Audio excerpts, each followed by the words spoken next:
Welcome to the Adventure Athletes podcast. My name's Arwel, osteopath, run coach, PT, and most of all, runner. Today's episode we covered everything from injuries, working with people, the complexities of structuring plans and around kind of daily life, and most of all, adventure. Enjoy the episode. What was your call to adventure? I think it was a shift in not being able to play. I'd made a decision not to play rugby again, and then for me I journeyed from not playing rugby into running some more through that like tail end of playing rugby, and then there was an October in 2022, so not too long ago, where a friend from school had one of the run walk crawl ultras booked in, and don't get me wrong, I in no capacity trained for an ultra at that point, but I had a general background of kind of fitness that I kind of rely on, and so that was what I would call like my first like true call to like what I would say now is the type of adventure that I enjoy is kind of enjoying some trails, enjoying the outdoors, enjoying the blues and greens. I mean, that's probably what's led to where I enjoy my running now, and like a lot of the stuff that I engage with now with kind of like We Run Wales and everything else. And so that was the first step. I think in the end, you know, it was like a day out with the boys, you know, along the Gower coastal path in October, and managed to kind of get to Mumbles still on 2 feet, which was the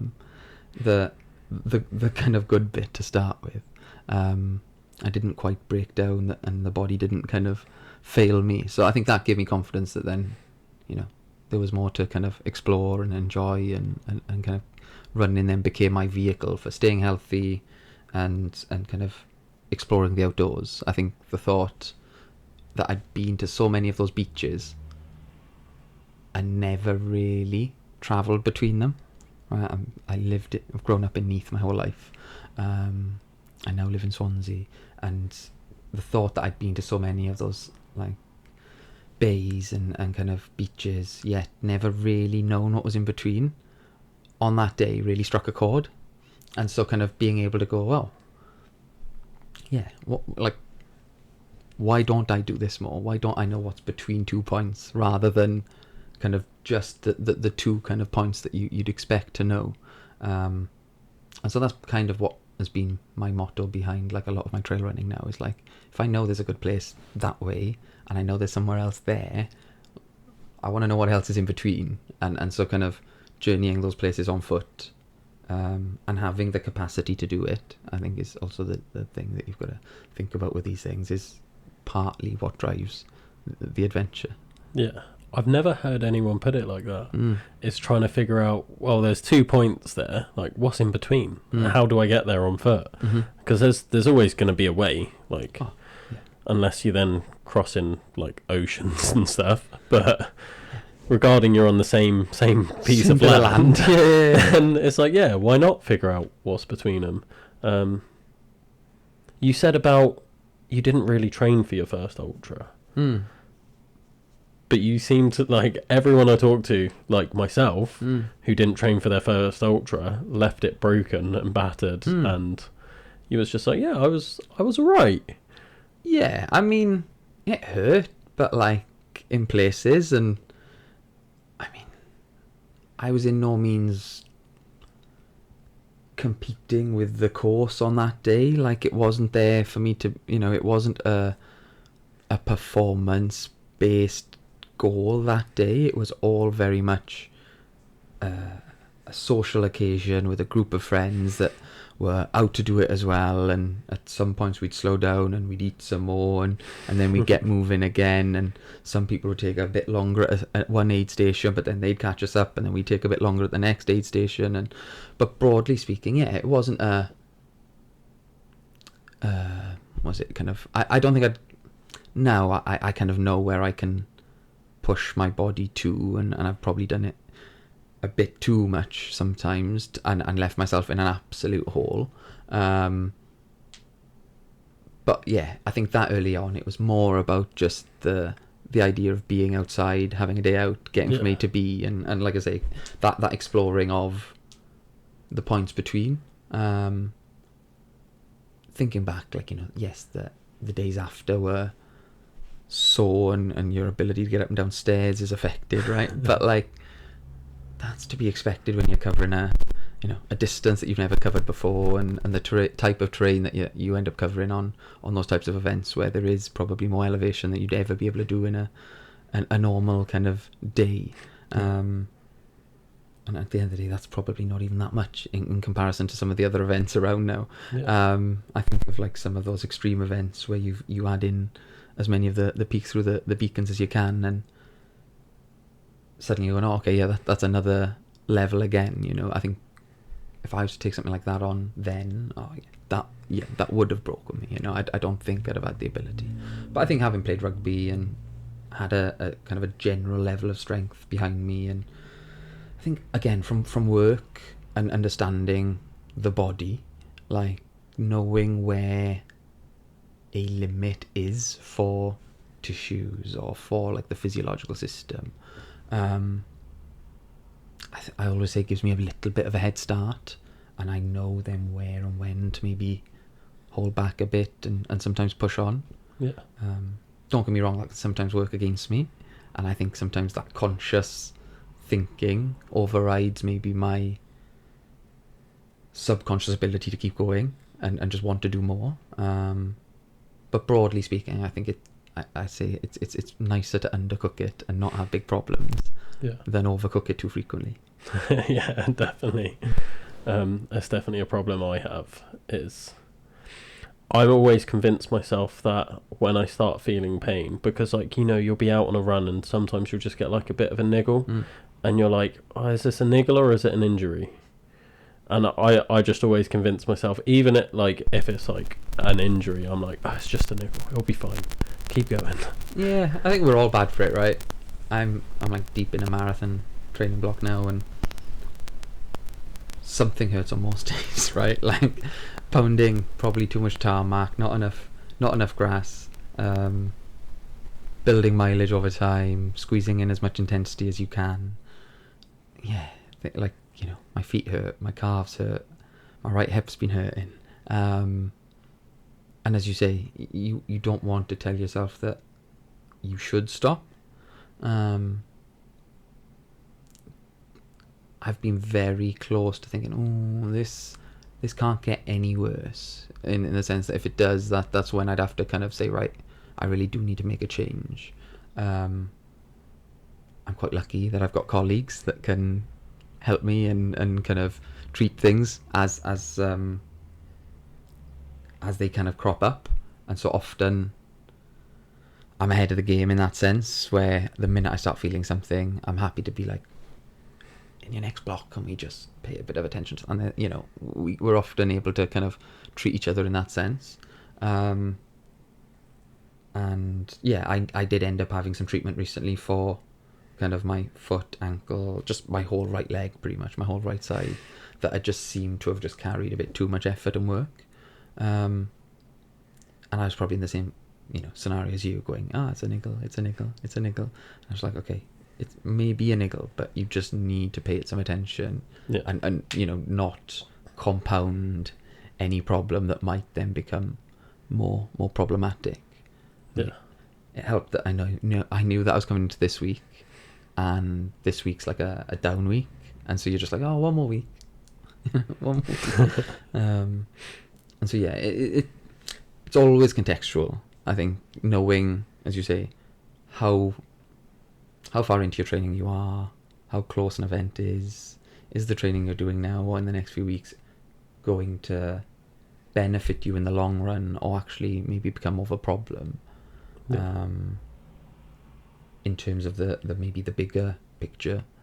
And yeah, I think having your own advice is great, but sometimes just soundboarding it off other, like again in my case it's colleagues, but other professionals, does really help. Yeah. For someone that is sort of, they might be self-coached and they're training for their own event and they're really struggling with being able to understand their body, because like for me and you from work, like we really understand the body, and like I know I definitely take that for granted. So for someone that's not as fortunate as us to be able to have the time and energy to learn that much about the body, but they still really want to train and they're starting to feel these things, how can they differentiate between an injury and just like a little niggle? Like at what point can they just be like, okay, like this is the hard and fast? Yeah, I mean, it's tough, right? Because obviously there's a huge like social media boom currently, right, with bone stress injuries and bone stress responses, and there's been a whole host of discourse online about it all, of should they be more or kind of more aware of what they're doing to their own bodies by picking up 8 marathons a year.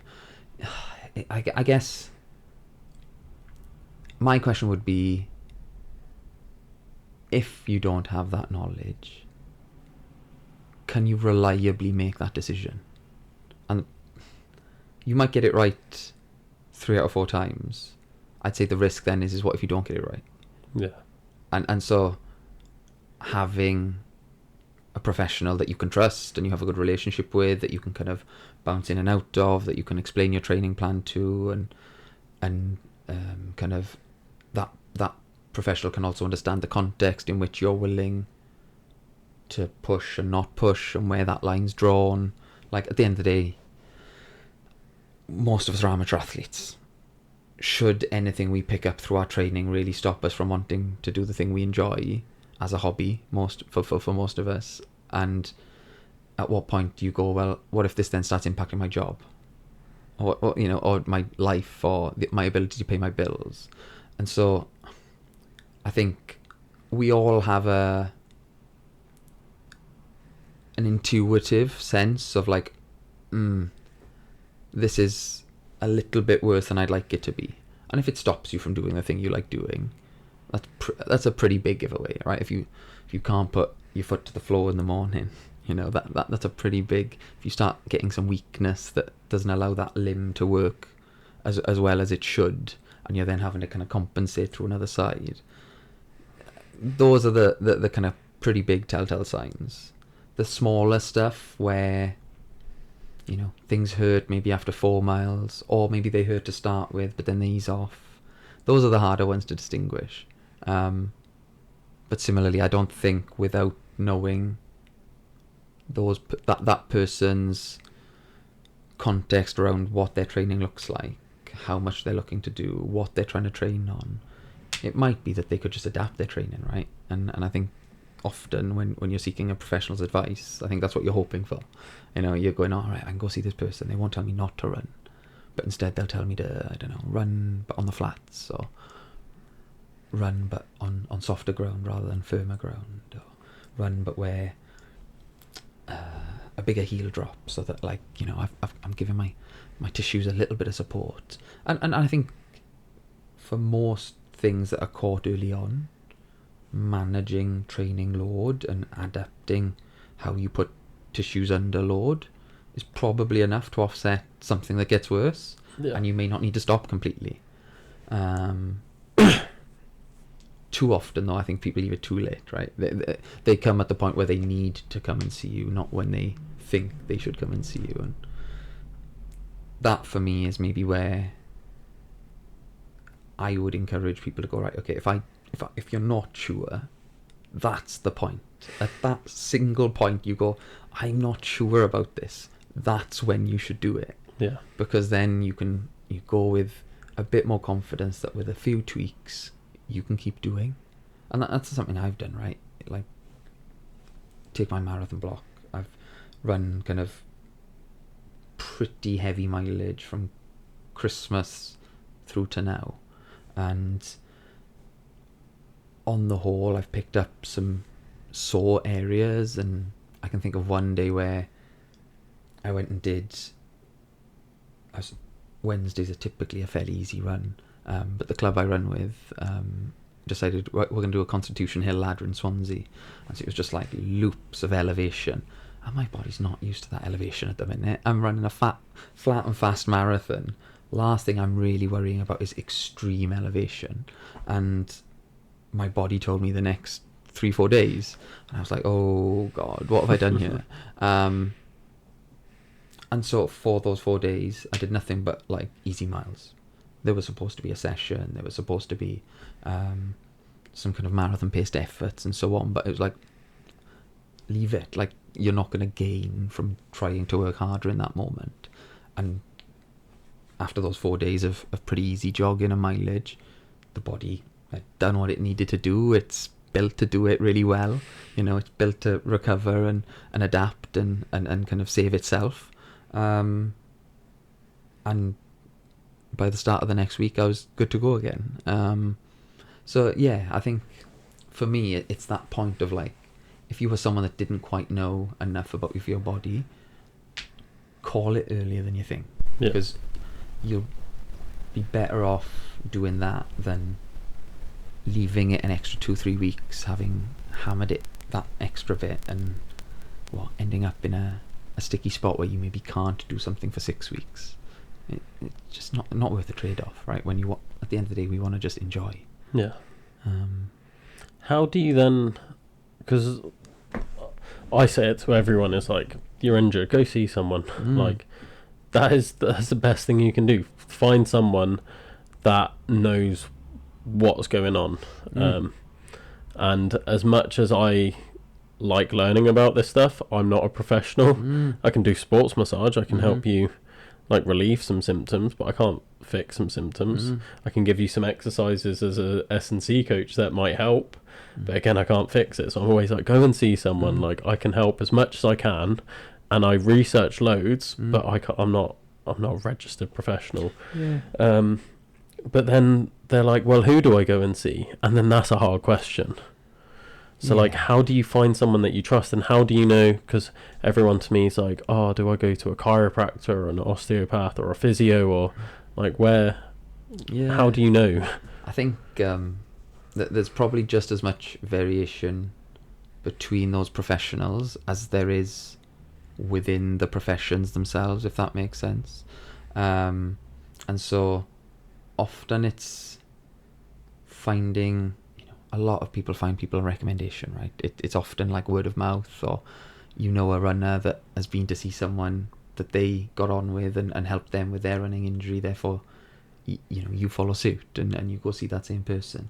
I think there's something to be said around having a sense of experience in endurance sport then broadly, that would help that professional give you more contextual advice that is relevant to you and your demands. Does it matter if it's a physio, osteopath, chiropractor? Not really. I think you'll find great, good and fairly poor of each within the profession, right? Like, that's the reality of every profession, is you'll see people that are absolute A star grade, and those that will get away with doing what feels like enough, right? But broadly speaking, I think it is hard. Like, you're right, it is hard to find the right person. I think finding someone that maybe has an ability to listen well is really important. I can think of patients that I've seen where you can already hear, not that they've said it directly, that they're not convinced that they're going to do their next event, or and then there are others that come through that door and with conviction, and again, without saying it, you can just tell from their language that it doesn't matter what you say or do, they're at the start line, and so there are then kind of very different ways of having to treat those individuals. You can't just go, oh well, they've got an event in 6 weeks, therefore, we'll just tip it up, and, listening and understanding, well, what is the trade-off? Are you willing to be out for 6 months afterwards? And if so, then crack on, I can't stop you. I can guide you with some advice and some general experience of what I think might happen. And if we agree to say that you're all in, like, I'll be all in with you. That's fine. I don't mind that. And I will support you all the way through to the point you get to that start line. And I'll be there for afterwards as well when you need maybe some patching up. But so long as it's not a detriment to your,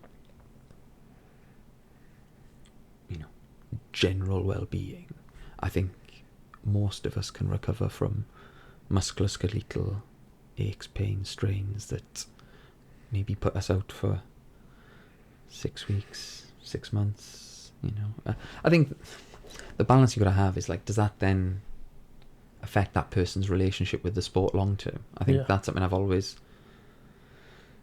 discussed with people. Is like, do you then hate what you then love now from having put your body through it in such a way, or does it take you so long to get back to a point that you don't have that same relationship with it, right? The frustration you build up over time, or the point at re-entry 6 months down the line, you feel so far away from where you were, you're completely demotivated from doing it completely. And so it gets really sometimes bigger picture. It's less about that current injury and more about, well, what are you willing to deal with? And, like, what are you willing to push yourself through? Where would you call it? Are you willing to start but not finish? Some people hate that idea, right? Some people hate the idea of not finishing a race. So yeah, it gets really difficult. But I think coming back to your original question of, like, how do you find someone?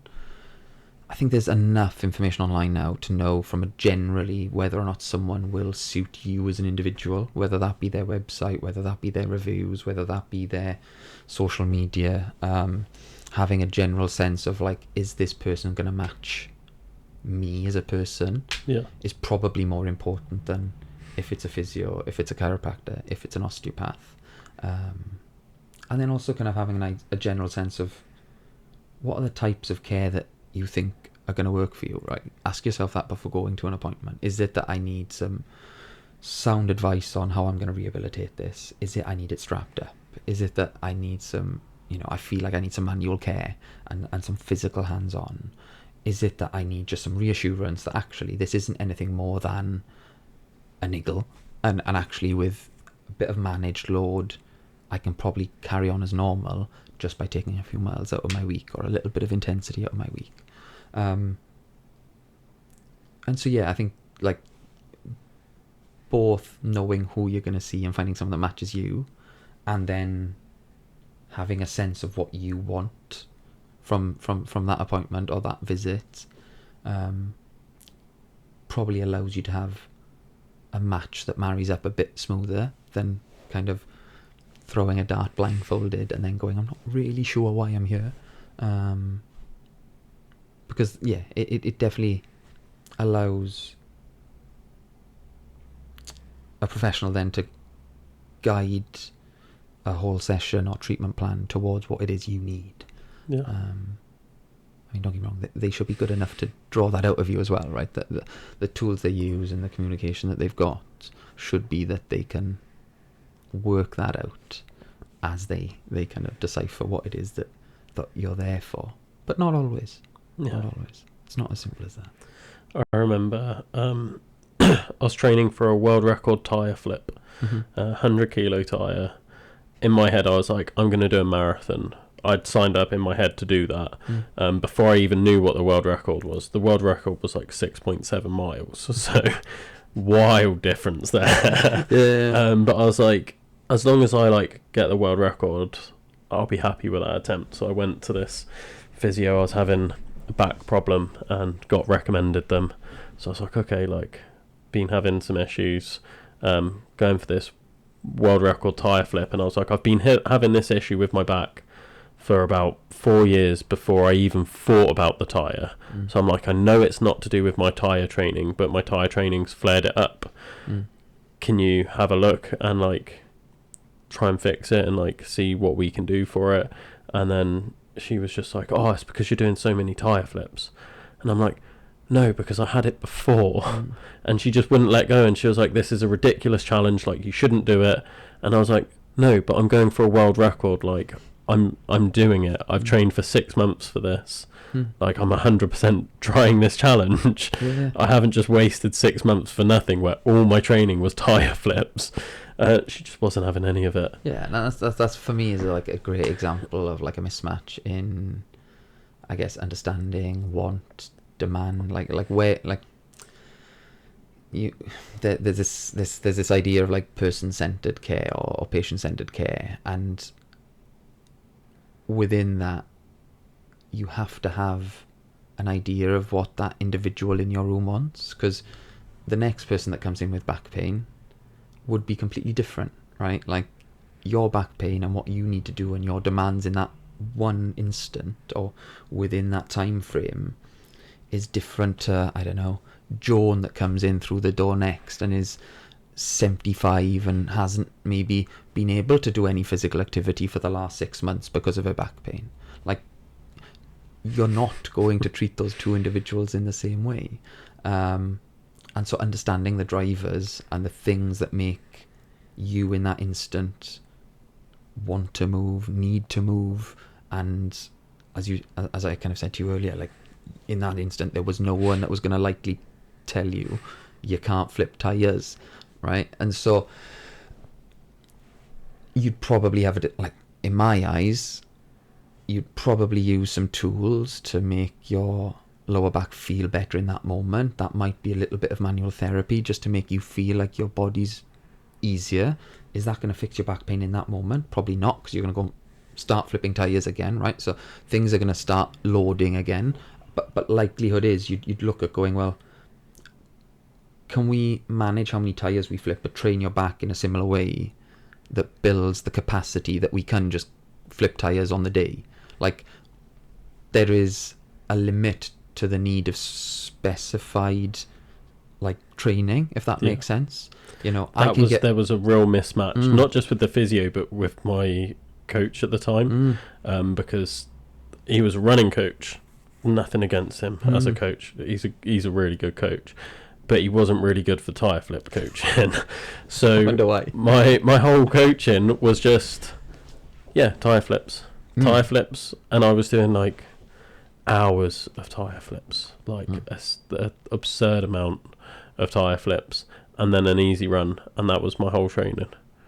That was it. And I was just like, whereas like we could have probably gone with like, I don't know, 3 like very strong like tyre flip focused type strength sessions at the gym, where maybe you were deadlifting, shoulder pressing, push pressing, whatever you want to like do that replicates those patterns, makes your training kind of somewhat safer, but more structured in the sense that you know exactly how much kind of force you're moving within a session.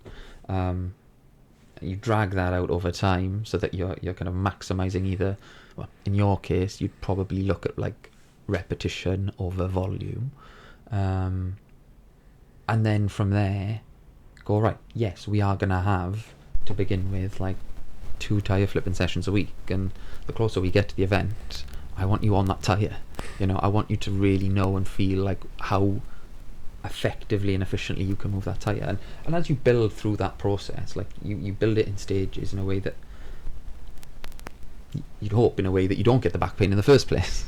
Right, like that would be the ideal scenario, but inevitably when you're putting the body under more stress, more strain, changing its conditions like quite quickly from possibly running to then tyre flipping,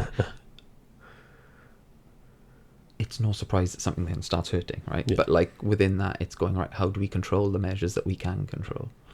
My whole thing at the time was just, wasn't that like, I knew it wasn't going to get fixed, like you're saying, like was flipping a lot of tires. Like, something's gonna hurt, especially on the attempt. But I was like, I want to manage it to the point where, like, because it's mostly like my upper back. Like, I get these neck spasms, and then it like I can't like move my neck without it spasming, and then I'm like, right, I'm bedbound for days.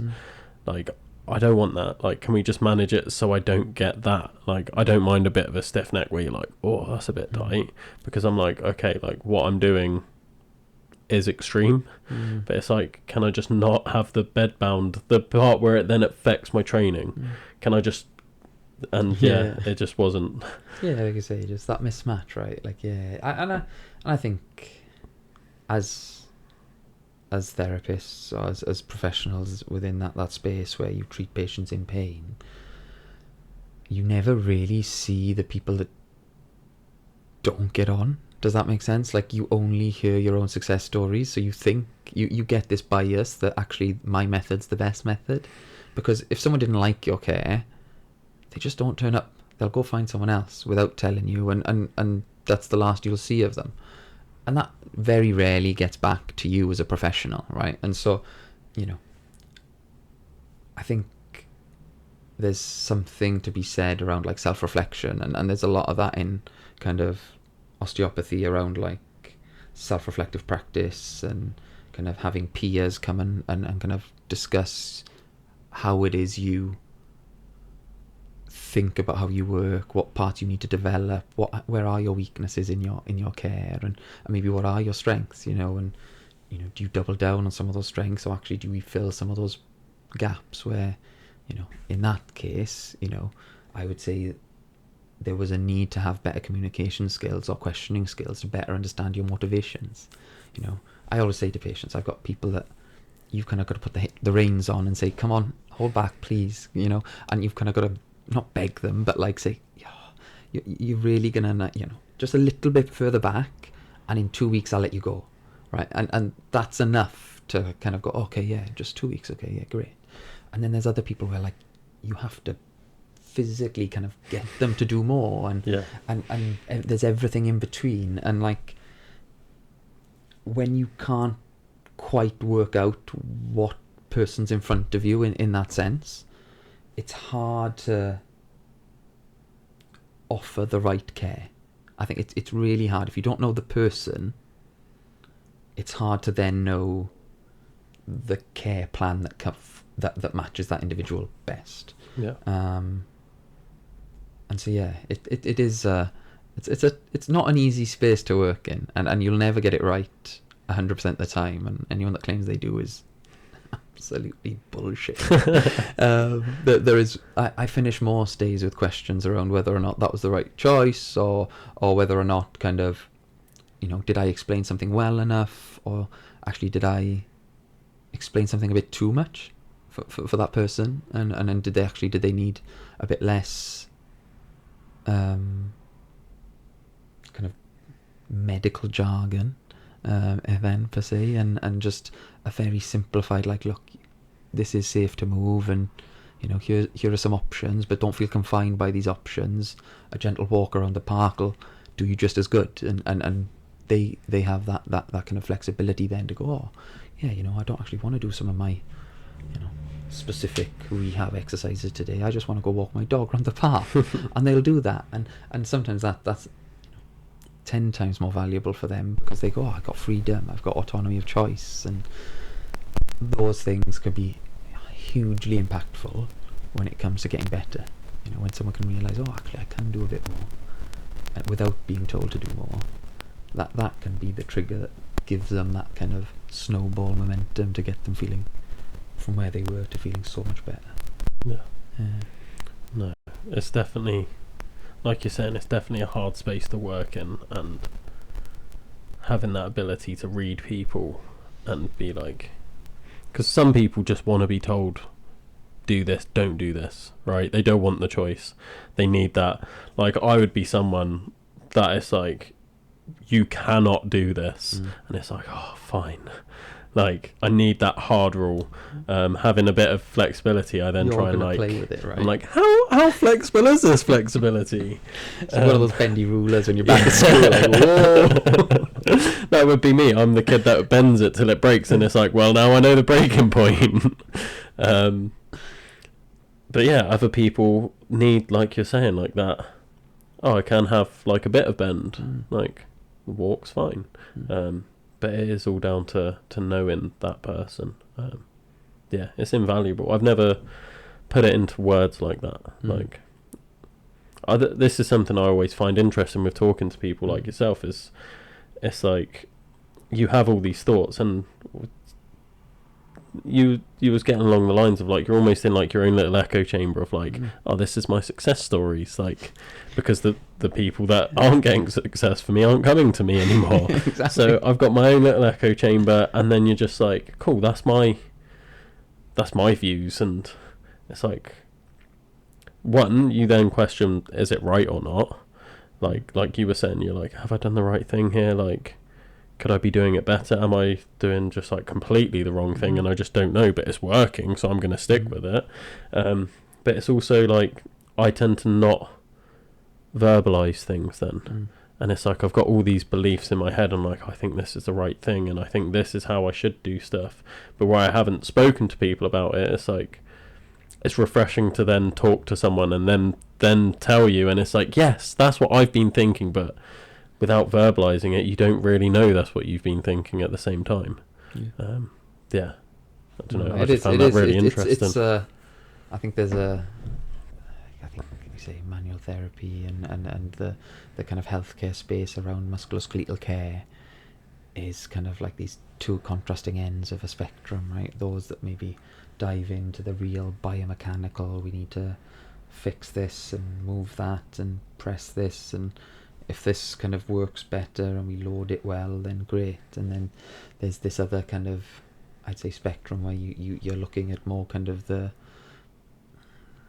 I like the analogy of like the ecosystem then of like, think of the body more as a plant or like a rainforest.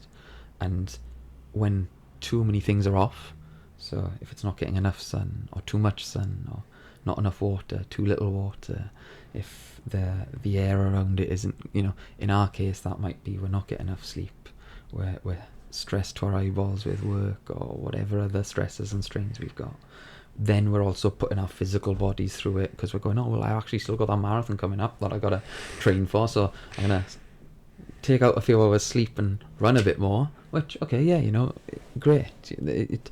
Physical activity is of course healthy for us, but in that case, you'd go, well, actually, do you need that extra hour of running, or would you benefit from that extra hour of sleep? And when you start to, like, again, explore some of those ideas, often I find a lot of people that are in pain have just swung the balance way out of kind of out of balance. You end up with people that aren't sleeping, overtraining, in work, and maybe aren't fueling quite correctly, and in the end something's got to break, and often it's your body going, ow, that hurts. Which isn't then, again, the easiest to care for, right? Because when you've got to tell that person, oh look, we need to balance this out, like, how do we balance that out? And then you've got to make these behaviour or health behaviour changes. They're not as easy to change. They're not as easy to change as kind of someone pressing or pulling or manipulating someone's joint or muscle to make it feel better. And so, as you say, sometimes our own biases become our own problems, where, oh, it made them feel better, therefore it must work. Well, yeah, in some cases, like we know that manual therapy has quite what I describe as like short-term pain altering effects. Does it really change your body and your tissues capacity over long term? Not really, that's pretty kind of standard. But what it does do is give you a window of better movement, a window of feeling less pain, a sense of confidence often from having that place moved, that you can move that place as well, right? And you then go away and you tend to work it more in that time where those other things change.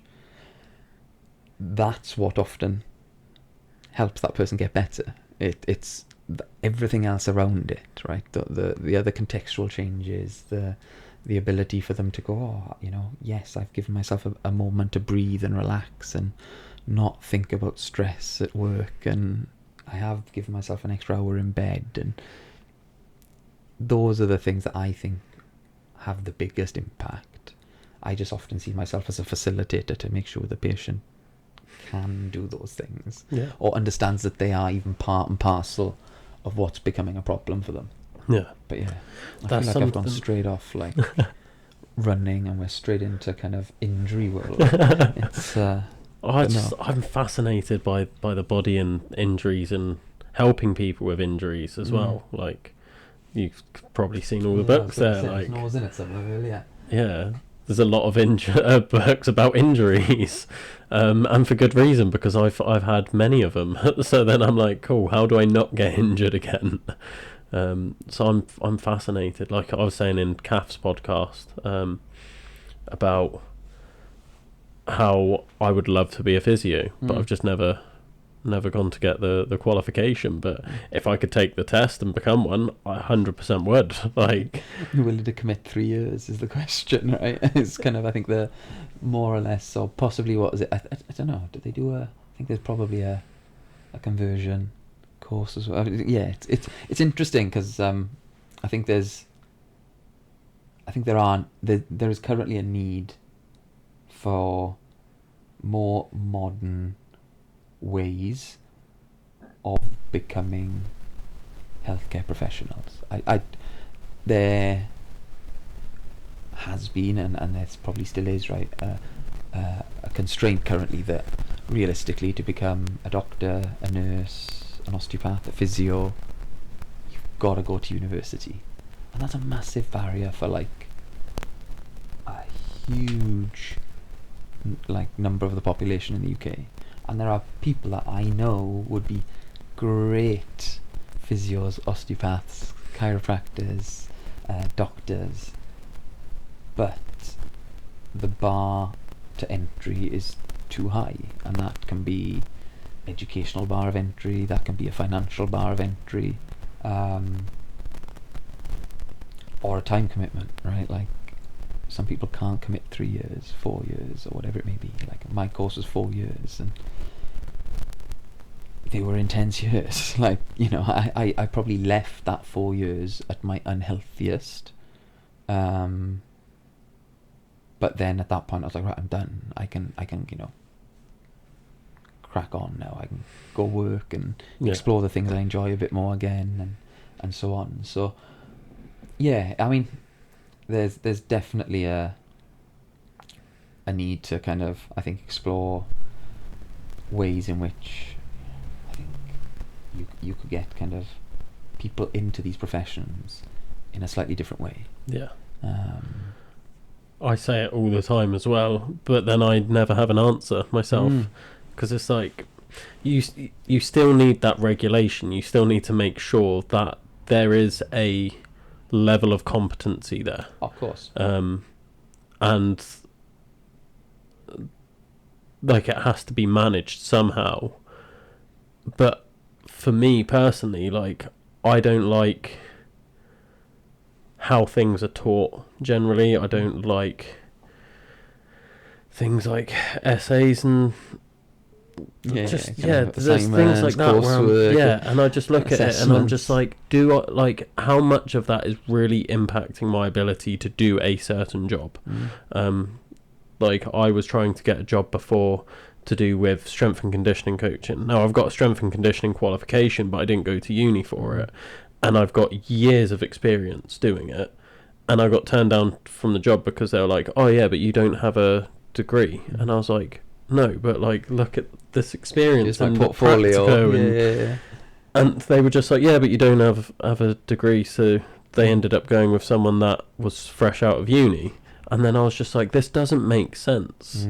But I get it, because they're trying to go with the registered, like, this is the standard that we're looking for. But it's like, how do we find more practical ways to get people in these jobs. Like you're saying, there's so many people out there that would be amazing in these jobs, but it could be something as simple as like what I said, like I don't want to write an essay to be a physio or something like that. But I'm happy to spend hours reading and researching, and I will do like a verbal test. You can present that information in different ways, right? Yeah, 100%. But just asking me to like write an essay and like have like references and dissertations and stuff, I'm like, I'm not interested. And it's really off-putting, but it's like, do you need to do that for the job? Probably not. Like, it is.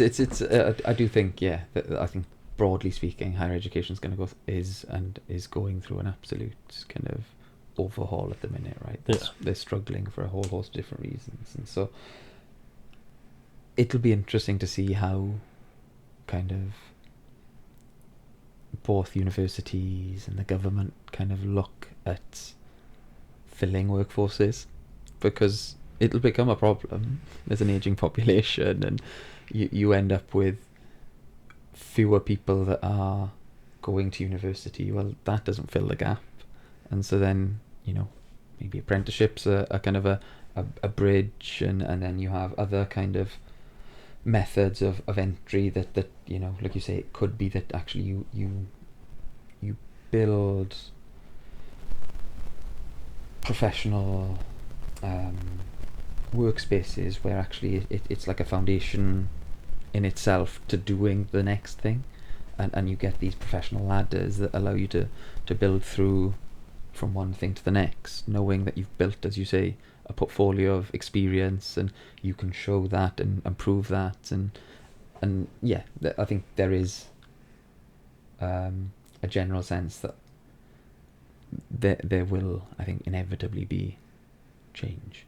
I think it won't persist the way it does, because also a lot of the people that do finish courses out of university get into the real working world and they burn out within 5 years, and so then you have even more people falling out of these professions, right? You see I think that I can't remember the stats on like physios and doctors more recently that I read, but it's a scary attrition rate. Numbers dropping left, right, and centre. But I think the next 5-10 years will be interesting, put it that way. I hope there is a change, because it was something that I could have really like gotten myself into a lot younger, but it's just there's the desire for it, but not enough to make me be like, okay, let's go to uni. Like, why do I have to go to uni? I don't want to go to uni, but like, and then I found ways around it, right? Like, I've worked in various different sports and built up to like coaching at fairly high levels and helping with like national teams and things like that, and it's like, so I've found a way in, very unconventional way in, and it's taken like a lot more work than if I'd just like come out of uni and been like, I want that job, and gone for that job and potentially got it. It was a lot of work, but like I've learnt a lot from doing that as well, right? So it's definitely not wasted, but then it's like sometimes it feels it, because once you've built up all that experience and then you're getting turned down from things, it's like, but I've got the knowledge, I've got the experience, I've proved it time and time again, but and I've just ended up being like, right, I'll just work for myself, I'll do my own thing. Which definitely has its benefits, I can't lie. Exactly, you can mould it to be what you want. But like, it would be a shame for it to stay the way it is, and the world's changed massively, and it's like, the education system hasn't, like, it really needs to. And they were going on about, education's all going to be online, like from COVID and stuff, and I'm like, I don't think that's the right way either. That was just filling a need at the time, but there's got to be a better way. But again, I'm not the person for the answers, so exactly. I think it's such a large, complicated system, and kind of the relationship between kind of higher education, workforce demands, and kind of generally kind of, as you said, the different ways you can learn now, right? The number of people that don't learn from going to university and will drop straight into a job and learn on the job, or learn online and create their own career paths. you see more of it, and I think it's because it's more accessible, which inevitably then drives fewer people to university in the first place. There's another way of doing this. Yeah. So yeah, and like you say, the different freedoms that come with having a kind of a self-employed kind of freelance type job. Some people want that now. Like they'll I'll take more freedom and flexibility over an opportunity that maybe fixes me to a location, or sometimes to a structured way of working any day of the week. Yeah. And I think most people would, right? There is something, I think, okay, taking it back to kind of the kind of endurance side of things and running, but like the ability to say, well, actually, I do want to train for this, and I do want a few more hours here on that day, and being able to do that is a luxury. Yeah. And yeah, I think it's surprising how when you do feel that balance of kind of like, oh, okay, my work works for me, that's where I'm at now. It's like the balance and structure of it all seems to just allow me to train as much as I want, enjoy the things I like doing, work and make a living, and in doing so I also work in a way that gives me fulfillment. Like, I enjoy working with people and getting them back to doing what they enjoy doing. Sound like happy days, so yeah, it's like, I think there are nice flexibilities to have there. Yeah. I guess as we were discussing earlier, the problem is when all these different things come at you at once, and then the workload goes from being like this nice sustainable level to then everything maxing out, and you're like, oh god, where's my extra hour of the day gone now? Right? Funny. I'm the worst for that. Like, I'm always like, okay, like I need some more me time, and then I'll like, right, I can cut down here, and then as soon as I've cut down, I'm like, oh, but I've got this idea, and like, how can I now do this? And I'm like, well, I've got the time for it now, and then it's just like, oh, straight to the edge of burnout. Like, yeah, I'm horrendous for it. Going back, like linking that nicely to training then and your profession, like, I definitely find this, but do you find that we spoke about how your profession can almost be a benefit when you're doing these things, being like, oh, I can feel the difference between like when I need to get something looked at and like I know how to treat it, but do you also walk the line of it can be like detrimental, because it could be something along the lines of, well, I know not just like the top end of like this is like it, but it's also the bottom end of, right, this is how much I can push it to like overtraining and things like that, and this is how much I can push like my lack of eating or lack of sleeping and still get away with it, not to the point where it's like obviously affecting performance, but like walking that fine line of like being injured. I think subconsciously I think having that knowledge from kind of, like I say, work and university, where you understand the kind of physiological processes, the adaptations that happen from training, and how fitness truly develops. Yes, of course, there's an importance to like a block of training, but similarly, there is only so much you can like squeeze out of a lemon, right? Like, some stuff just takes time and consistency over a long time. And so I feel like with the goals that I set myself for an event or for training, they tend to be quite realistic because I have a general sense of measure. And yes, there's an edge to them. I mean, I've got Newport Half Marathon on Sunday there, and there's like an idea of how fast I'd like to run, but similarly, we don't know what the weather's going to be like. And yes, my training block's gone really well so far. I'm going to have 3 days off this week that I can't remember the last time I had 3 days off. And, there are things that you can control and things you can't control. And broadly speaking, I'd say I always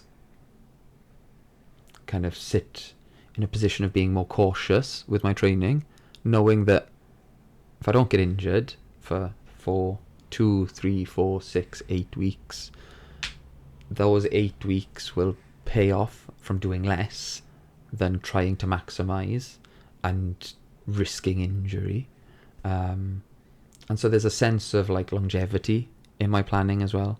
So it's, yes, there is a final date for where my kind of marathon is now, and there's a peak to all that training, and there's a kind of cycle there that I'm going, right, that's how it's going to work. But on top of that layer, then there is, well, I also want to run when I'm 70. You know, I don't want to put my body through a cycle of this kind of like peak trough that is so detrimental that my body ends up broken at the end of it. So knowing that, you know, actually being consistent for a long period of time is probably better off than these huge peaks where actually your general level of fitness maybe just stays the same, because for every peak you get, you lose out on that every time you're not moving for, say, 3-6 months, whatever it might be.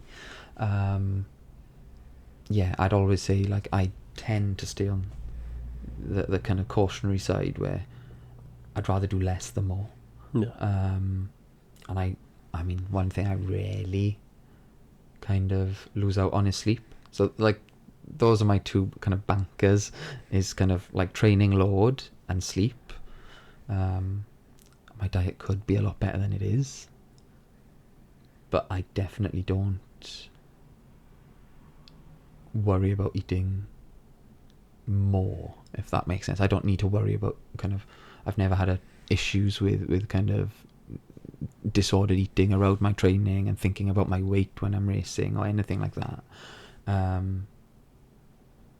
I just trust that my body's tolerant, robust, and I'd rather be tolerant, robust and strong, having trained well, fed well, slept well, and then kind of flicking a switch on the day and going, right, time to perform, like go show what you can do. This is the fun bit, you know. This is what all that hard work's gone in for. Now enjoy this bit, over kind of trying to worry too much about race day and a particular time, and then thinking, right, well, if I don't hit this pace in this session and that pace in this session, or maybe I should do one more rep, it's not worth it. It's just, it doesn't pay off in the long run. Yeah, I definitely think that's something that I need to reflect on, how to communicate that to my clients more. Because it's always like, right, here's the plan I've set you, and they'll go off and do the plan, and they might have a bad session, and they might be like, oh my god, that was the end of the world, and I'm just like, no, like, it's okay, we're allowed bad sessions, as like as long as you're sort of like hitting about 80% of your sessions, like as prescribed, like 20% variance, fine.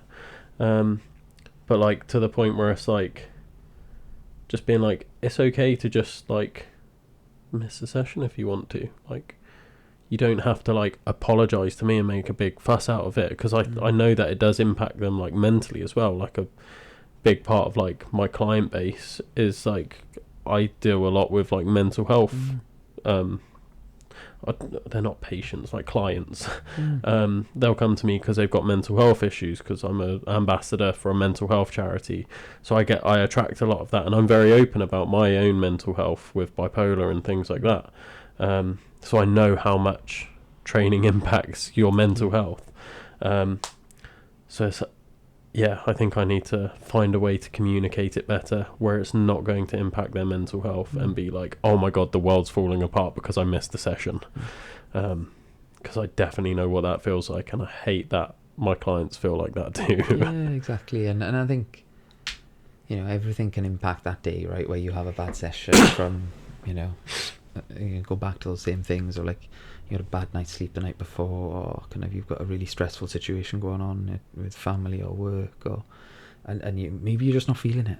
Like, maybe it is actually that everything you've done up to that point has just zapped you of that energy, and where normally that routine is absolutely fine, because you've done it for 6 weeks, the body's actually gone, I just need an extra rest day. You know, I do need to just take it a little bit easier. And normally, the sooner you listen to those signals, the sooner you get back on the horse, and that routine can kind of continue, right? I think, yeah, like it works. So like, I can think of people where I've spoken to them about their run training, and they work shifts. Now, if you're working like 4 days, 4 nights, and then having 4 days off, to expect to have to like do a session on like those 4 days where you're on night shift, like, why? What do you gain? Like, you're already lacking sleep. The effort you're putting in is probably sub-max. Like, you're going to feel rubbish. Like you say, you feel that, like, oh, I just feel rubbish after this session. I can't hit my pace, or I didn't really execute that well. Whereas, you know, and that's probably because they see everyone else doing a 7-day training plan, where every Monday, every Wednesday, and on the weekends, that's what their sessions look like. It's hard, medium hard, and a long run, or something like that. And yeah, great if your week starts on Monday and ends on Sunday. But when you're on this like 12-day rotation, it just doesn't fit, right? Yeah. And so, yeah, I think it's all, you know, you've always got to have that caveat of like, anything you choose to do has got to fit your demands, right? And so kind of finding a system that works, where maybe you do your first session after a full day off. You know, that's where that first session lands in the cycle. And actually what you do is you focus on maximizing work through days off and kind of days, and then when you hit your night shifts, your focus is just recover, you know, and you can play around with those things to make it work for you, right? And I think those are the things that I often think should be thought about a bit more, rather than like, oh, is it 10 400s or 12 400s? Like, really doesn't, like, that extra 800 meters of effort isn't gonna tweak your kind of max effort on race day by much. Yeah, because like a lot of that is like, you're just trying to get used to pushing your body in a certain way or moving your legs at a certain pace, right? And it's like, the only reason why you really add the reps and stuff is for the progressive overload.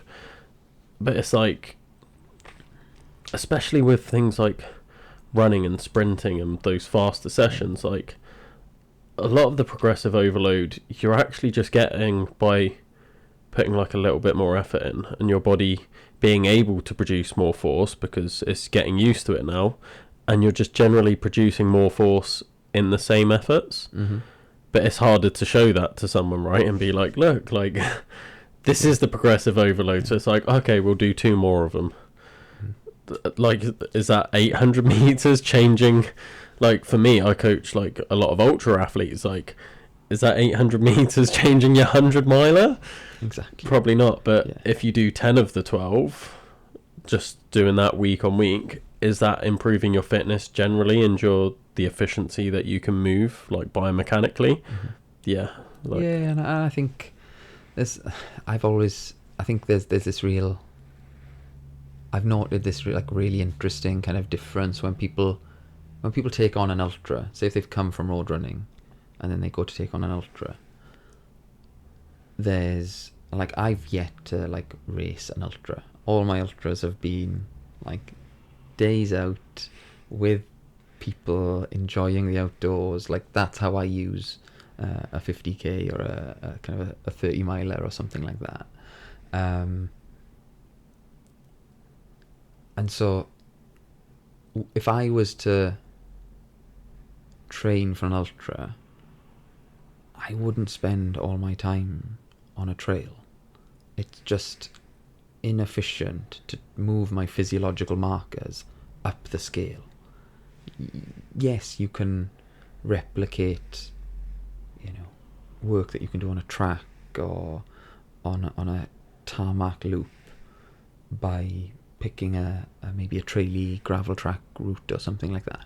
But similarly, if what you're looking for is efficiency in a plan and trying to get fitter quicker, I don't think you can do that as effectively or as in such a measured way that you can maximize on the trails. You just can't. Like, I can think of a friend who's gone and hit the same hill out the back of his house, and like it was like a morning session and he'd do like 20 reps, and I'm like, you know, a fairly like measurable, like consistent effort that he could persist for God knows how long he wanted to within a plan, right?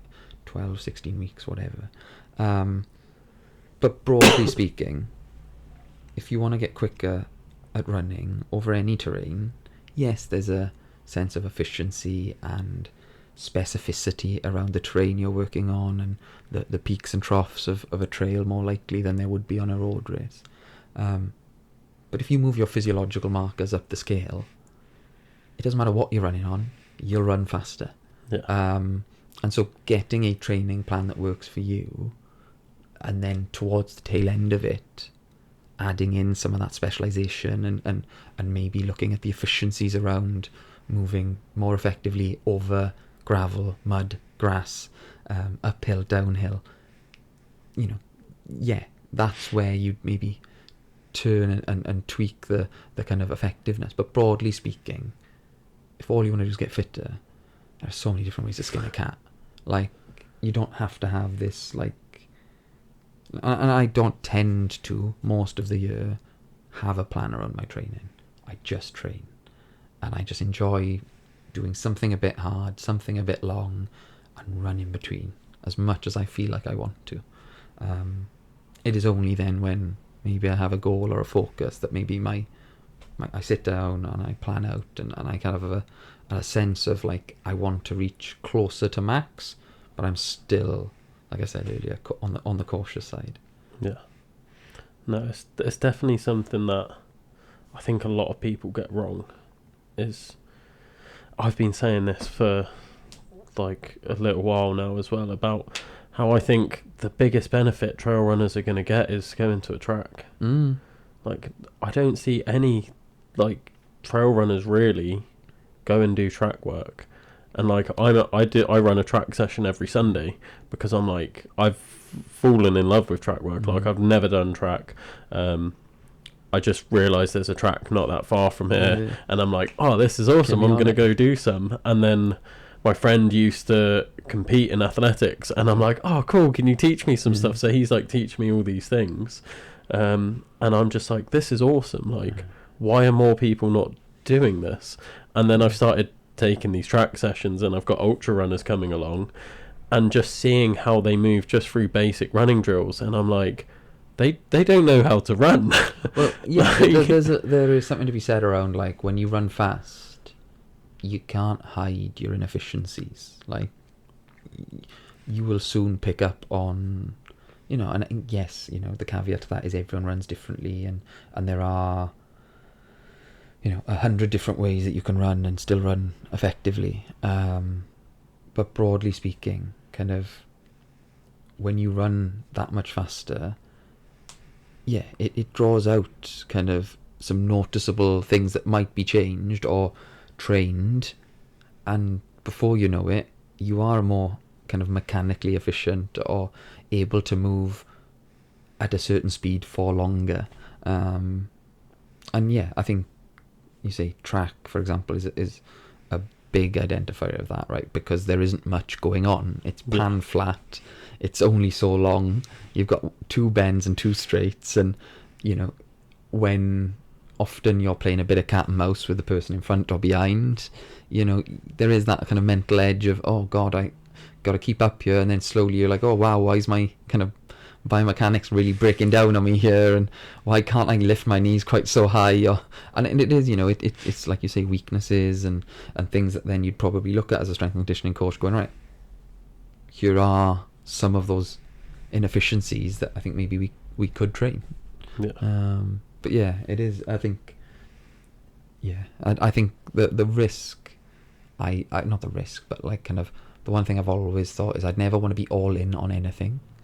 You know, I don't think there's any benefit of only ever running on road, or only ever being a track athlete, or only ever, unless you are obviously like elite end. But even then, they have such a varied like training schedule. Like, it's just, the stuff that the elites then talk about as 1%ers is, how much foam's in my shoe, or, do I have to carry that extra 30 grams of something on my, kit? See, that's another thing that I'm crazy. fascinated by, is like people get stuck in like the details. Like the amount of times I get asked, "Oh, what shoes shall I buy?"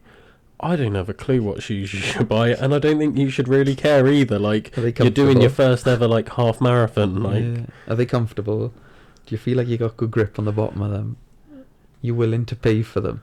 Like, mostly kind of the most important things.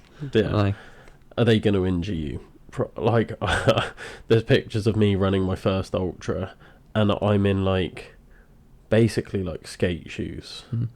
Like, I'd never really run before. I'd never run on trail before. That was a fact. So I didn't know what trail shoes were. I was like, what's a trail shoe? Like, the trainers. These got grip, man. I was like, in Sports Direct, the in the running section, they weren't running shoes. It was they're just trainers. I'm like, oh, cool, they're trainers. In most cases, you can get away with it, right? Like, you can get away getting from A to B. As long as your body's, like, say, strong enough and can conform enough, most of the time any shoe will work. I can't say much. I'm a shoe absolute fiend, and like have way too many trainers. I'm like, if you're into it, fair. Like, be into shoes. Like, I'm not judging that, but it's like, if you're just starting out and you're like, oh, what shoes should I buy? I don't care. Just go out and run. Yeah. Like, is it you can go barefoot if you want. Yeah. Like, that's a whole nother thing. And they're just like, oh, like, how many carbs should I be having in my first ultra? And I'm like, as many as you can eat. Oh, what about gels? No, stay away from gels. Just what foods at the aid station? What do you look at and be like, I want some of that? Like, some party rings, a slice of oranges, jam sandwich, happy days. Roast potatoes, they're the best. I'm just like, what? I do give them advice, obviously. I'm not that blunt as a coach. It's like, no, just eat. Like, I'm like, okay, like, generally you'd be looking at this sort of range, but like whatever you can stomach. I'm like, what have you trained with? Have you taken snacks out on a long run with you? A lot of the time, again, that's another thing that I'm finding a lot now, is a lot of the time people are going out on their long runs and they're not fueling. And then they're like, oh, I feel like really drained from my training. I'm like, you didn't eat on a 30k run. You're going to feel a bit rough. And I'm like, that is the perfect time to just practice what you're going to eat on race day. Like, go and buy some, like, Mars bars and jelly babies and take them with you. That's like, it, right? And I'm just even thinking, like broadly speaking, like, kind of, do you prefer liquid-based stuff, or do you prefer solid? Like, it's just something as simple as that. Like, does your body tolerate, keeping something more solid down, or does actually something, that you can get down as a liquid make it a bit more palatable and a bit easier for you to move later down the line? Or is it that actually, to start with, you feel fine, and then before you know it, you feel a bit full, and you're like, oh, actually, now I want to move on to my liquids, and go, oh, that feels a bit more palatable at this current point in time. But then you do too much of anything, right? And your body's not used to it.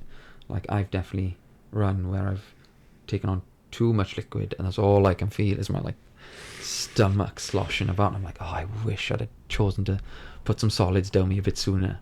But again, I think you only ever learn what your body likes from, testing those theories, right? Like, where are my limits? Where are my capacities of, okay, at about 2 hours of solid, that's where I kind of, feel like that's my limit now. Let's move on to the liquids for an hour.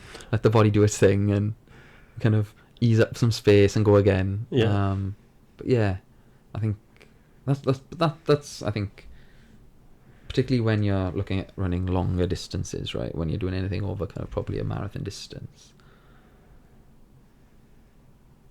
I mean, that should somewhat be factored into your training. Like, it's not just the running at that point that's important. And so kind of being able to, as well as within your running, know, right, briefly within each long run, I'm going to test this one on that, and then a hybrid of the two on that. and then you come away with a bit of an answer going, oh, that seemed to work better than this one. And then the next 3 long runs, you go, oh, okay, well, let's try this, and it's you know, as you said, like, you can only ever give some like fairly kind of vague advice of stuff that you've either read, learnt, or done yourself. You don't know what's going to work best for that person, and so until they go out and test those theories, like, they don't know. Like, I think, like, I ran a marathon and fuel became a big problem for me, and I'd trained with those gels. I'd run all my long runs with those gels. I'd even taken them on like sessions just to get my body used to fueling, and for whatever reason on race day, I think probably a mix of having run at max for so long and then introducing kind of probably slightly more fueling than I'd done on my longer work was enough just to swing, you know, against me, and it left me in an absolute hole, you know, like feeling like physically sick, not being able to get anything else down.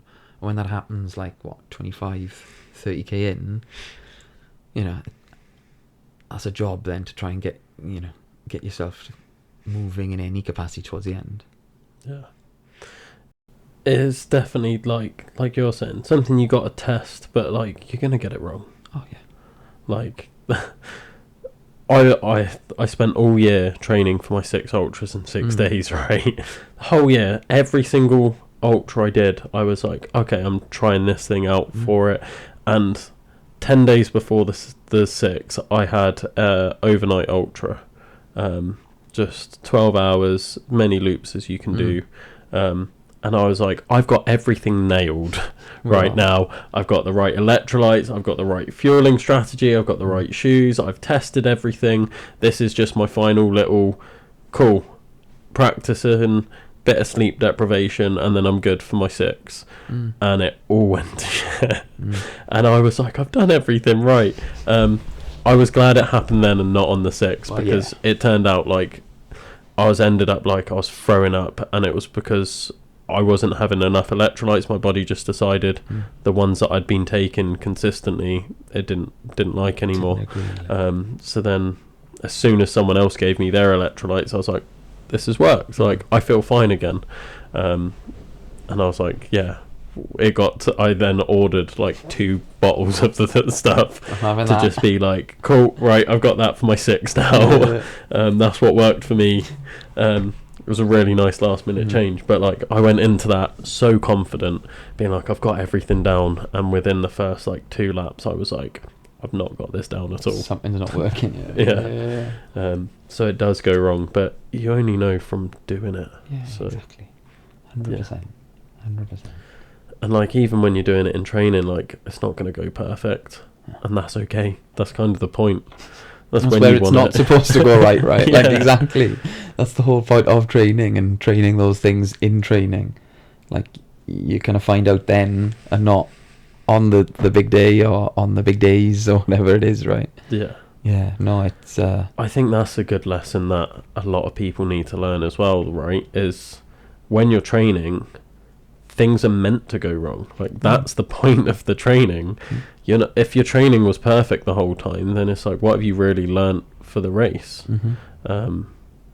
Like, I haven't hit my paces, it's the end of the world. And it's like, oh, good, like, now we know that you can't do those paces, and we can adjust and factor in this. And why couldn't you hit those paces? Was it like we've been saying, like, lifestyle stress, lack of sleep, nutrition? Or is it just like, your body's just not at that point yet, and what do we need to change to help it get there? Like, we're, even as professionals, we're figuring it out for you as well. Yeah, exactly that, right? It's you've got to try and bring in as many of those kind of influencing factors and those things that might contribute, and go, right, okay, when we look at all of this, what do we feel is having the biggest impact? And often kind of, I'll explain to kind of a patient, like, where do you want to get the biggest bang for your buck? You know, like, what do you feel like if you changed, that would have the biggest impact for you. Because often, as an individual, you generally do have a kind of a sense of that, like, or sometimes you're telling yourself a lie to kind of avoid the fact that you know that's a problem. You're going, oh, no, I can live off 5 hours sleep. It's fine.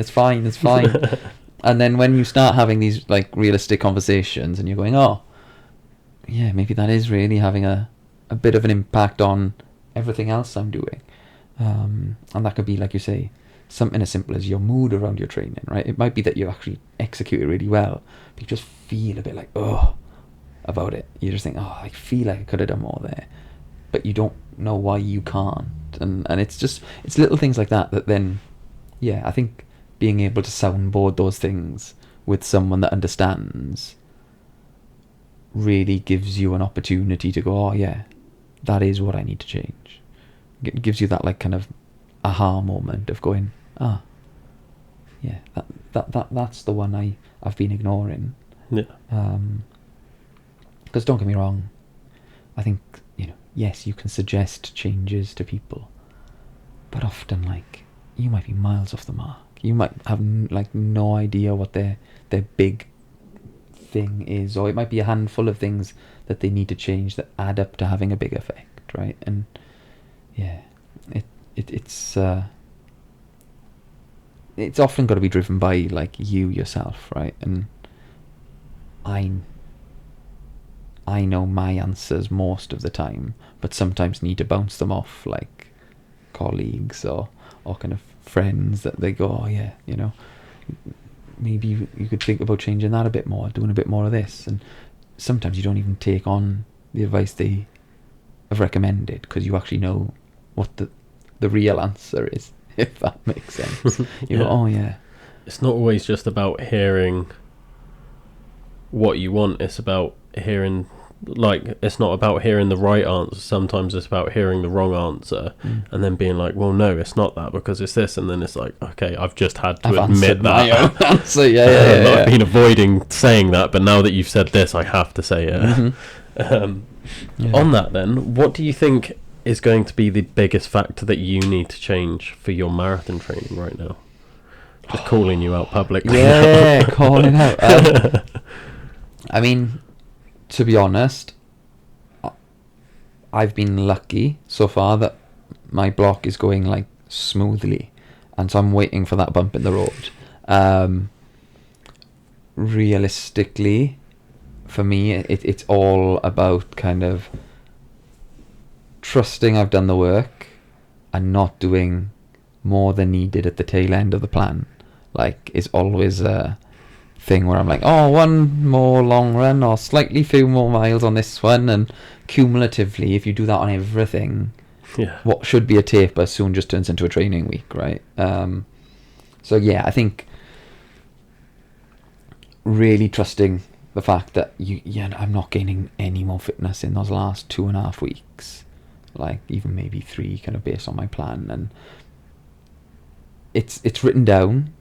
It's just, do I execute it as well as it's written down? Like when it says rest, do I actually put my feet up and enjoy the time off, and not get jittery and go and run an extra kind of couple of easy miles or whatever it is. I think that's where my kind of main kind of kicker is. And then also kind of, I think, going through the process to be mentally prepared to suffer.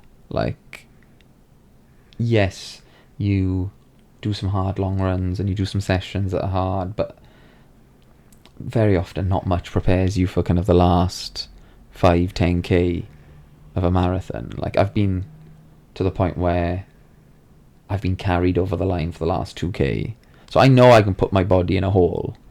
My next step is going, right, can I make sure that hole's after the line and not before the line? So yeah, I think that's the other thing, is really being in tune with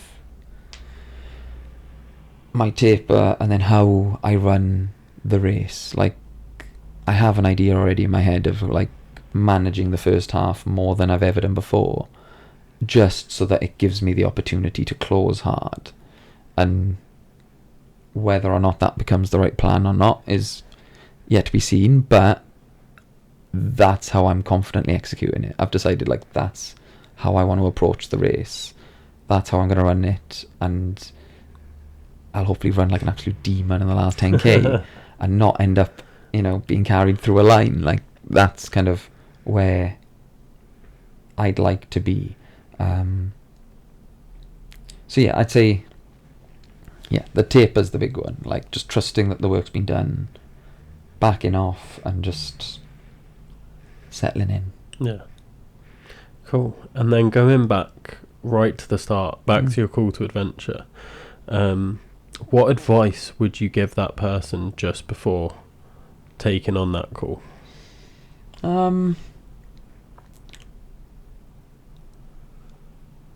I'd say do it, and do it with friends.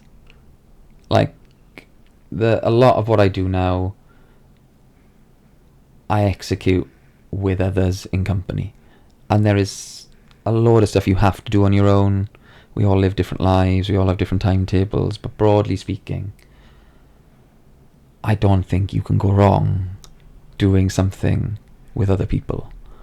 Don't get me wrong, sometimes they'll be the right people, but but most of the time, if you're doing something with someone else, it is just that much more fun, easier.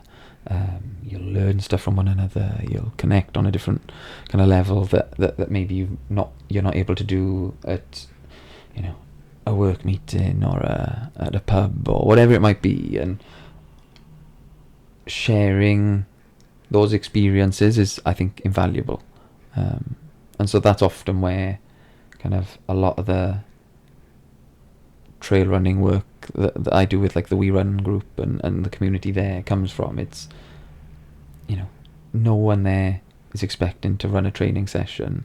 We're just expecting to run a new trail, explore a bit, enjoy some bits that often don't go to plan, and do it together. And at the end of it all, we'll sit down and have a coffee and a cake and enjoy and just kind of enjoy each other's company. And I think for me, that's it. If you're going to adventure, take people with you. Yeah, amazing advice. Thank you so much for coming on the podcast. Thanks for having me.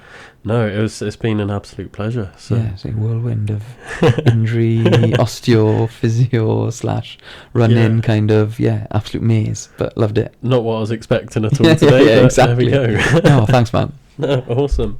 Thanks again for listening to another episode of the Adventure Athletes podcast. If you want to find out more about what we do at Adventure Athletes, head over to adventureathletes.co.uk and you can sign up to all of our events. You can sign up for coaching both in person and online.